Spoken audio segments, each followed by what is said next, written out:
E olha, agora nós vamos para o nosso quadro de entrevistas, onde eu recebo uma fonoaudióloga. A fonoaudióloga vai nos esclarecer aqui sobre os cuidados com a voz. Vamos lá!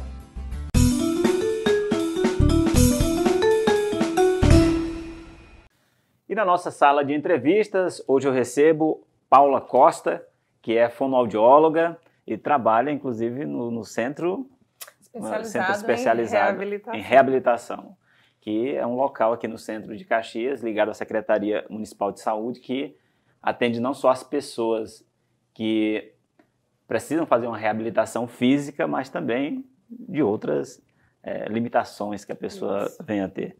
E nós vamos trabalhar aqui hoje, falar um pouquinho aqui sobre os cuidados com a voz. Eu já gostaria de agradecer a sua vinda aqui e pela sua disponibilidade. Você é cheio de compromissos, né? Como um bom profissional, todo bom profissional tem muitos compromissos. Quero lhe agradecer aqui, viu? Boa noite, é sempre um prazer estar aqui nesse programa maravilhoso já teve que fala de vezes. Saúde. Isso. Muito bem.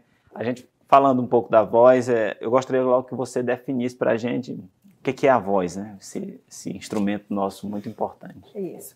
A voz é o som produzido pelas pregas vocais, onde o ar vai passar e essas pregas vocais elas vão vibrar, se aproximam e vibram, né? Formando esse som, onde esse som vai ser modificado pelos órgãos fonoarticulatórios, que a gente chama de filtro, onde vai ser modulado e sai a voz. Muito bem. É possível a gente...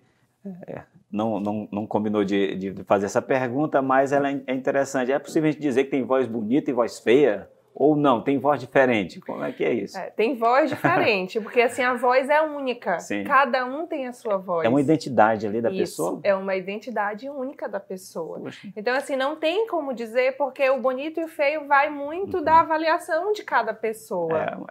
Isso aí já é uma qualificação de cada um, né? Existem aquelas vozes alteradas, sim, né? Que vai ser uma rouquidão, uma falha vocal. Isso sim, vai ser uma voz alterada, que realmente ela não é uma voz gostosa de ser ouvida. Porque geralmente ela gera um ruído diferente, né? Sim, essa voz. Eu gostaria que você falasse também agora sobre a nossa comunicação. A gente se comunica mais pela voz ou é pelo gesto mesmo? A comunicação não verbal fala mais realmente? Ou você atribui isso a um conjunto? Como é a sua compreensão sobre isso? É um conjunto, porque você fala, mas você usa também uma comunicação não verbal. Geralmente você usa os dois, até para ficar algo mais agradável. Então, é a comunicação não verbal junto com uma comunicação verbal. Muito bem. A gente sabe que existe, em vários... Dependendo do assunto, existe a guerra dos sexos, né? Mas eu vou colocar aqui essa questão, que ela é bem interessante, porque as pregas vocais da mulher tendem a vibrar mais que a dos homens. Isso. Por que isso ocorre? Na verdade, a laringe do homem ela é um pouco maior, né? E essa prega vocal vai ter mais massa. Então, ela vai vibrar um pouco menos do que a prega vocal da mulher. Então é por isso, é só a questão de vibração. Pediram até para fazer essa pergunta, implica dizer que a mulher fala mais que o homem ou não? Não. Nós somos, assim, nós mulheres falamos e somos mais ouvidas. Porque geralmente a mulher... Pela própria natureza mesmo, né? Que a mulher faz, geralmente ela faz mais coisas, né? E faz muitas coisas ao mesmo tempo, coisa que o homem não consegue fazer. O homem não consegue, realmente. Isso aí a gente tem que assumir realmente que ocorre isso. A voz aguda, que é mais característica da mulher, ela é mais audível a nível de ouvido mesmo, entendeu? Sim. Então, geralmente, o homem ele tem uma voz mais grave, então é um pouco menos audível a nível de ouvido. Tá? Quem tem uma voz grave, ele tende a falar menos ou não? Não tem nada a ver isso aí? Não. Tem que ter os cuidados com a voz, né? Mas não implica. É muito interessante isso aí. É possível falar em voz saudável? Temos uma voz saudável ou nós precisamos garantir o nosso corpo saudável para que a voz esteja saudável? Como é? Sim, porque o corpo em si ele tem que estar bem, né? Para uma voz estar saudável, o corpo ele tem que estar descansado, você tem que ter uma boa noite de sono, você tem que se alimentar corretamente. Então, não é a voz, é um conjunto que vai favorecer essa boa qualidade vocal. Você falou aí de alimentação. O que a gente deve comer assim para poder a voz também ficar favorecida? Hoje em dia, nós, né, estamos num momento onde a alimentação saudável está aí, né, por todos os lugares. Bastante difundido, né? Hoje... Isso. A nutrição cada vez também mais importante, né, se divulgando, né, a nutrição. E assim, você deve procurar um nutricionista para fazer uma avaliação e se alimentar de uma maneira mais saudável. Professores que tomam muito cafezinhos, reduzir esse café, porque o café ele vai dar Quer dizer, o café faz mal? Isso? Não é que o café faça mal, em excesso tudo faz mal, na verdade. O café, se você for tomar, então, eu vou dar aula de manhã e eu vou eles tomam cafezinho toda hora. Então, assim, ele vai reduzir uma mobilidade de prega vocal. Então, quer dizer que resseca a garganta, é isso? Não resseca. Ele vai reduzir essa mobilidade. Resseca assim, se eu estiver falando aqui, eu falar muito e não beber água, aí sim eu vou ter um ressecamento de mucosa, porque eu estou falando ir para o corpo inteiro. Eu não vou estar fazendo uma boa hidratação, que é o ponto-chave para uma boa qualidade vocal. É você ingerir bastante água, suco, refresco, chás, entendeu? E aí, assim, alimentação saudável, o que faz bem para a voz?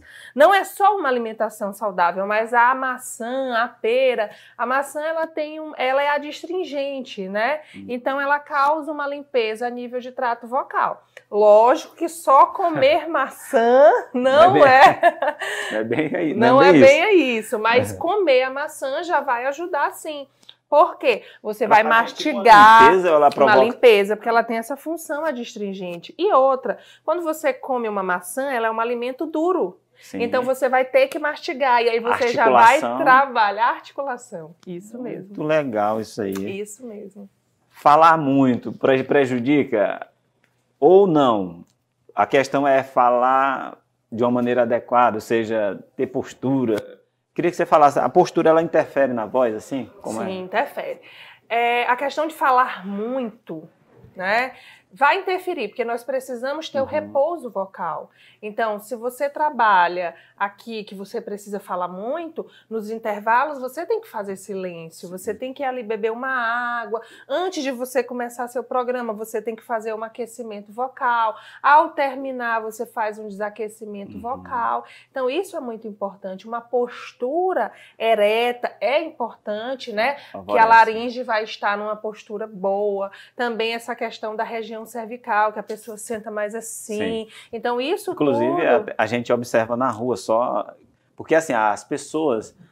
Muita gente que está em casa, acompanhando a gente, elas utilizam o mototáxi para se deslocar. E a gente vê muita gente nessa postura. E aí, você precisa estar numa postura mais ereta. Até pilotar uma motocicleta, você precisa estar numa postura mais ereta. Eu queria que você colocasse assim, porque tem muitos profissionais passam o dia inteiro sentados. Queria que você colocasse, desse algumas orientações quanto a isso. O ideal é que faça um alongamento, né? Geralmente, quando é da minha área, a gente faz um alongamento a nível cervical, cabeça para cima, para fazer esse alongamento laríngeo para baixo, para poder também favorecer toda essa região do pescoço, a região cervical, que ela fica muito acometida. O sentar, sempre eu digo assim para os meus pacientes, sentem no bumbum, que as pessoas tendem a sentar assim, né? Então, o ideal é que a pessoa sente no bumbum para ficar, até para fortalecer mais essa coluna. Então, tudo isso é importante. A gente sabe que a nossa voz ela é a nossa identidade, né? Ou seja, mas a gente tem alguns hábitos que acabam prejudicando essa nossa identidade. E, inclusive, tem o Dr. Cooper, que é um teórico da área da voz. Ele diz que tem até pessoas que passam a vida inteira e não conhecem, de fato, a sua verdadeira voz. Eu gostaria que você falasse um pouco sobre o que a gente... Por exemplo, alguns hábitos que a gente corriqueiramente observa, né? Por exemplo, Olha cigarro, só, pois não. rapidinho. Isso acontece muito quando você envia uma mensagem no WhatsApp, quando você envia um áudio. E aí você envia que está relaxado, envia um áudio, aí depois você vai ouvir. Meu Deus, às vezes a pessoa leva um susto, meu Deus, essa é a minha voz, né? E a voz realmente ela é única, é a nossa identidade, ela é única. E aí eu queria lhe perguntar sobre a ingestão aqui de bebida alcoólica e o uso aí do hábito, aí do uso de cigarro. Isso. Porque assim, muitas pessoas fazem o uso, sabe que faz mal, mas faz uso. Porque tem mais de 4.000 substâncias lá que faz mal. Esses hábitos, eles agridem a voz realmente? Sim. E eles vão agredir diretamente, a questão do cigarro vai agredir diretamente a nível de prega vocal, na garganta, né? A bebida, porque assim, a bebida, quando você ingere uma bebida alcoólica, ela vai fazer, você vai ficar anestesiado o corpo inteiro, A impressão que dá, inclusive, é que a gente vai ficar muito melhor. A impressão que dá é começa a falar, ficar rico, né? As pessoas Verdade. Você fica anestesiado. Inclusive, anestesia a nível de prega vocal. O que acontece muito? Você geralmente, quando vai tomar uma cerveja, você está num bar com um som muito alto. E aí, quando desliga o som, você tá gritando, porque anestesiou a prega vocal, você fala mais alto, você grita, você dá gargalhada, você canta, então você vai fazer um abuso vocal. Exatamente. Então vai fazer mal. O cigarro, ele afeta diretamente essa inalar, né? Essa fumaça vai agredir diretamente. Inclusive, grande parte dos cânceres de laringe, de prega vocal, de boca, né? Podem ser em decorrência do uso do cigarro.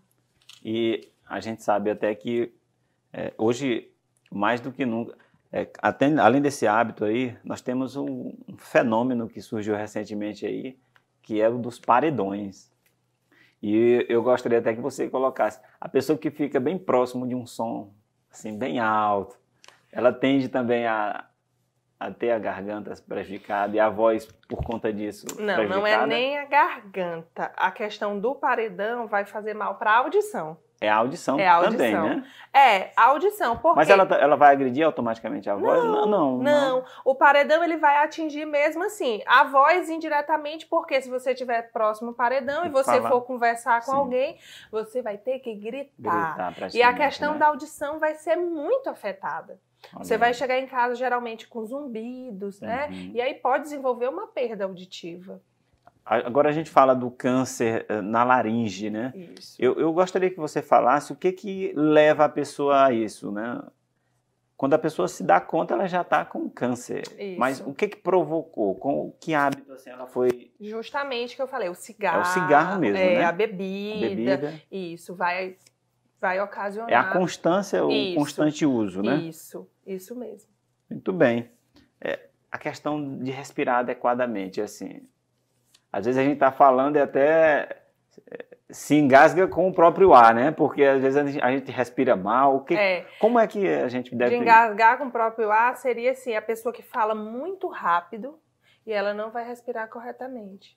As palavras não vão sair inteligíveis. A respiração ela é vital, né? Sem a respiração a gente morre. Exato. Então, assim, a respiração ela é a base de um tratamento fonoaudiológico para uma alteração vocal. É o que você mais tem que bater, porque assim, geralmente as pessoas elas respiram incorretamente. Olha aí.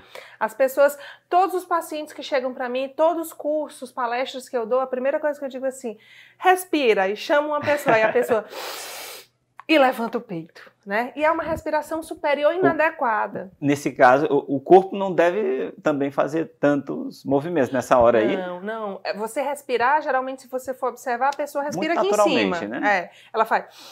E ela levanta aqui na parte superior. Então, é uma respiração superior que é aqui no peito, peitoral, que é incorreta. Para você ter uma boa produção vocal, você tem que ter um bom suporte respiratório. Olha. E esse suporte respiratório, ele é a nível diafragmático. Tá? Então, uma boa interna. É mais interna. Na verdade, costo diafragmática abdominal. É mais nessa região do que nessa. Geralmente, as pessoas respiram aqui em cima. Então, a gente tem que colocar todo um padrão respiratório novamente correto para poder trabalhar a voz realmente. E essa orientação, geralmente, é o profissional da área. É, o profissional da área. E é muito difícil colocar esse padrão, que a pessoa vai ter que mudar tudo. Se vocês olharem um bebê dormindo, Qualquer pessoa olha um bebê dormindo, onde é que ele respira?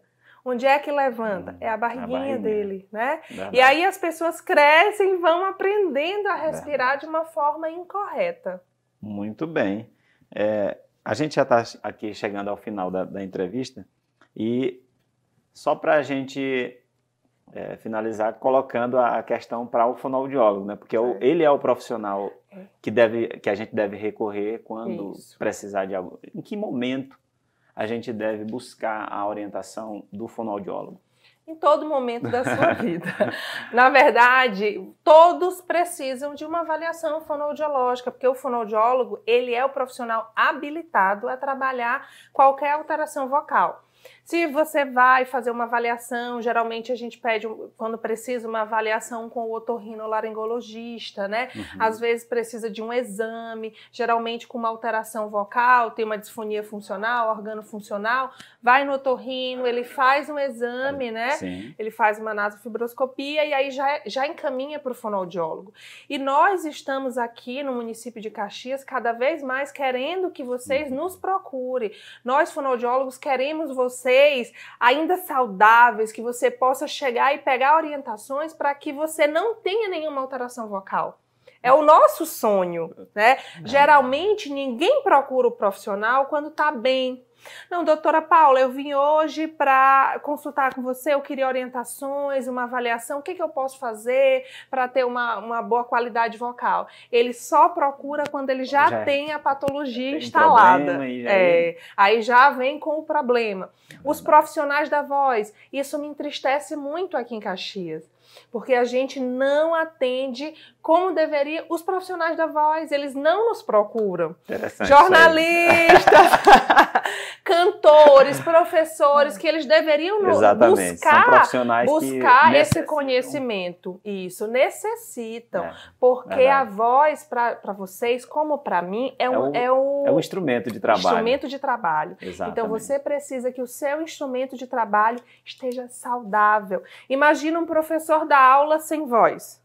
Um jornalista sem voz, né? É verdade. Então, é muito importante. E vem aí o nosso dia 16 de abril, que é o Dia Mundial da Voz, onde nós fonoaudiólogos estamos sempre dando palestras, alertando a população, dando orientações sobre saúde vocal. Sempre vocês estão fazendo essas campanhas para alertar a população. Isso, né? Sempre estamos. Muito bem. Eu quero agradecer aqui, recebi... Eu a convidei exatamente porque sei que ela fala muito bem sobre o assunto, é uma pessoa muito competente, a Paula Costa, que é fonoaudióloga, e atende ali no Centro Especializado em reabilitação e na Clínica Espaço Vida. Muito bem. Ok, muito obrigado pela sua... Obrigada, é sempre um prazer estar aqui. Muito obrigado pela sua contribuição. Tenho certeza que as pessoas de casa aí ficaram mais esclarecidas depois da sua explicação, muito técnica também e esclarecedora. Muito obrigado. E depois do intervalo a gente vai acompanhar como ocorreu, a campanha, o dia D da campanha de vacinação contra a influenza em Caxias.